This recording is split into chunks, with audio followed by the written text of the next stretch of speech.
There's last minute preparations and there's last minute preparations. You can see the government trying to clear what's called 9 Mile Gully. This is in Bull Bay. We're just to the east of Kingston, and you can see what they're worried about. The mountains, the flow of the hurricane's winds is going to dump a prestigious amount of rain up above, and that's going to rush down into this gully.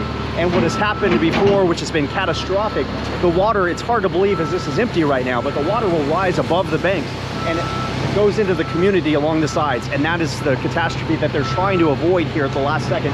You see where you see the slope on the sides, that's where the water is. And it comes over those the last catastrophic flooding that happened. All of those areas flooded over onto here. So it comes off the bank? And it takes the bank and then comes into the community and into this road. So the last time it happened, all of this area that you here was flooded. Sand and all of that came out through those areas down to the other side of the road. By digging this channel as deep as possible, hoping, among hope, that all of the water that will be falling and rushing in will just go out to the ocean, right down a few hundred yards from where I'm standing. And so that's why they're rushing to try and clear as much as possible to make sure the water goes where it's supposed to, out to the ocean and not into the surrounding community. But the rain on the eastern part of the island is going to be the biggest impacts, especially as the storm continues to track further to the west. The winds will be lessened here, but it will still be very dangerous when it comes to the flash flooding. One of the strongest hurricanes in the Atlantic's history is closing in. But right now, the real test is patience. Jamaicans have been preparing for days. It's tense, stressful, and a little skeptical. You do everything wrong. You board up, you buy fuel, water, food, and you still find yourself asking, is it really gonna be that bad? It's a strange kind of exhaustion, like running a race before the marathon begins. Some persons are preparing, and then you're not feeling the impact. So you're thinking it's not gonna happen. And then when you watch the forecast, it's saying, yes, it's gonna happen. But then it doesn't happen at the point when they're saying it's gonna happen. So it's hard to believe. Well, yeah. For some. For some. So it's about midday here on Monday, and I mean, the wind is absolutely picking up. You can feel it, you can see it. And one thing that is true no matter where you are in the world, people love waves.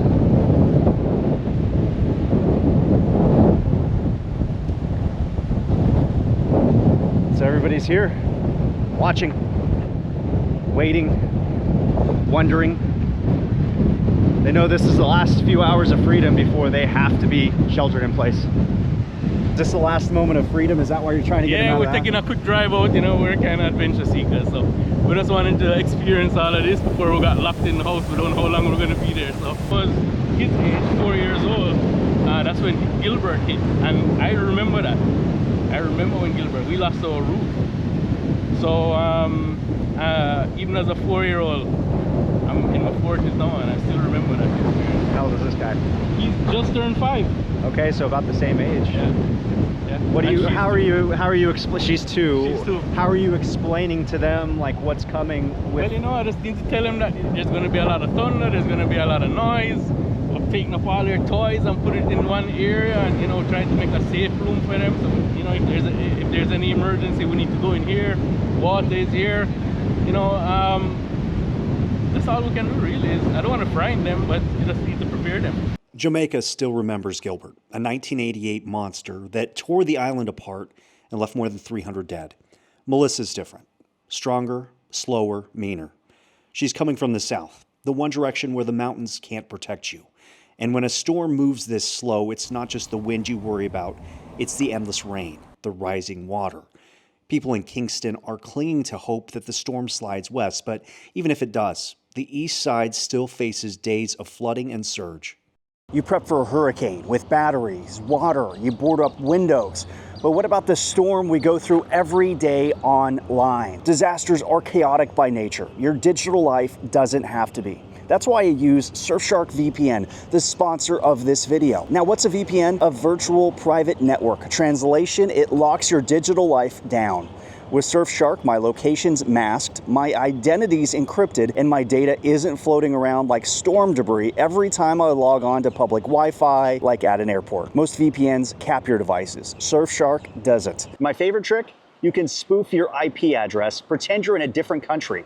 It's great for unblocking content, dodging geo restrictions, or maybe working from Mexico when corporate rules say you shouldn't. I've seen it work. What's great with Surfshark, they offer a 30-day risk-free guarantee. You just have to go to the link in my description, surfshark.com/Petramala.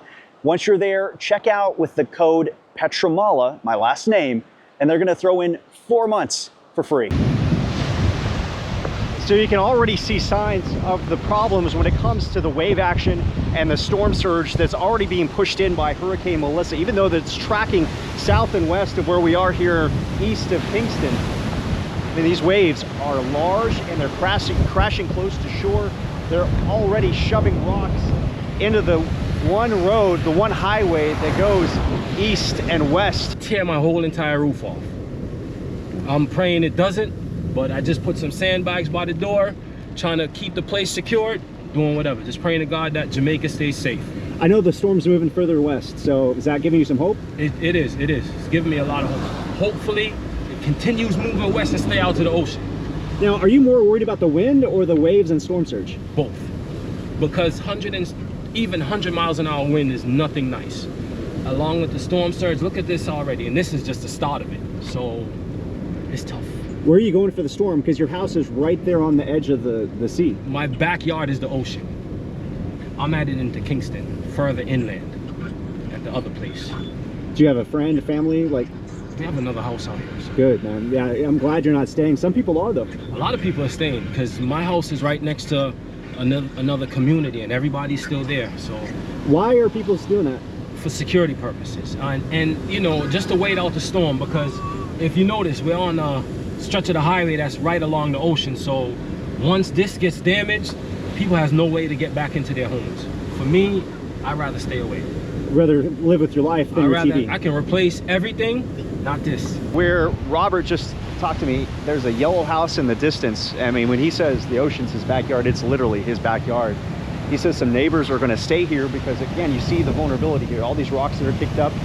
I mean, there's a potential that this road gets washed away in certain areas, especially when you have the gullies coming down and the raging water will be rushing off the mountains, and that's going to erode away as well. So, I mean, it's a two-shot. You get the storm surge crashing in, the wave action, and you also have the flash flooding and the erosion and the threat there that could bring down vehicles, houses, boulders, I mean, entire mountainsides. That's on the table for this sort of event. So what Robert's doing is he's like, you know what, I can replace everything that I have in my house. I can't replace my life, so he's gone. But some of his neighbors, they're more worried about the security of their house. They're also worried that if this road does get washed out, again, the only highway east-west out of Kingston, especially here the east side of Kingston, there's no way to get back to the house easily for days, weeks, who knows. So, I mean, there's just so much uncertainty right now, and Robert's at least making the right decision heading west into Kingston. I think it will go. I think it will go west based on the plates on Jamaica. I think it will go west. So just praying and hoping it doesn't go north. So. Is that positive thinking or wishful thinking? Either one can only take you so far. Hurricane Melissa isn't just another storm. She's a test. You still hear people speak about Gilbert like it happened yesterday. And now a new generation will have its own story to tell of fear, resilience, and hopefully survival. I know I'm supposed to be talking about the terrifying hurricane that's sitting right south of Jamaica and is going to be coming in and going to create just unprecedented destruction, but I want to tell you a story real fast about this jacket I'm wearing. Long story short, got a new puppy, distracting me as I'm packing. I forgot my rain jacket, so I've been struggling to find something. I went through so many stores at the airport and then here on the island, just nothing. People looked at me like I was crazy, that why would we have rain jackets? Why would we have rain ponchos? They didn't even know what it was. And yesterday, just on a pedestrian bridge, shooting one of the goalies, a woman came up and we just started talking a little bit about the storm. And I said, wow, that is a really nice jacket. Where could I buy one? She says, why would you need to buy one? Just have this. I'm like, what? This is your jacket. She's like, no. She wanted to remain anonymous, but I will say she works for the national men's, the national team, the national soccer team, the men's soccer team. And she's like, I have more of these. You take it. She just gave me this offer back.